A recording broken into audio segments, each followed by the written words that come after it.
I didn't think I would ever do pottery because I watched Mama work hours and hours to clean the clay.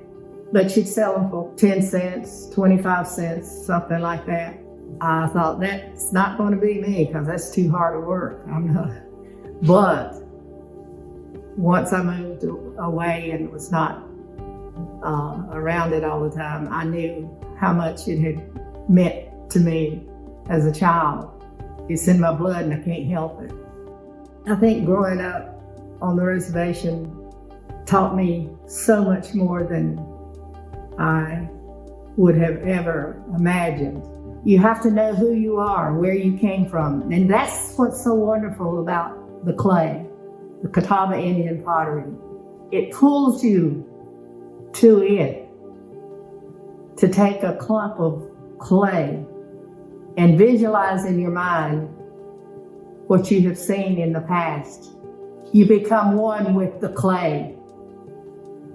And to be able to hold a piece of that clay is humbling to me. It's a spiritual connection between you and the clay and the Creator. He gave it to you. He takes care of the birds, but he doesn't go in there and deliver it to the nest.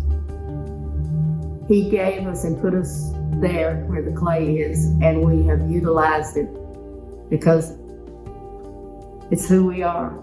What brought me to the point of exposing our tradition is I've heard negative things throughout my life about our pottery and how primitive or it was not symmetrical or whatever. I just heard a lot of negative things from other potters who were, on the wheel or had gone to school or whatever. They were professional potters.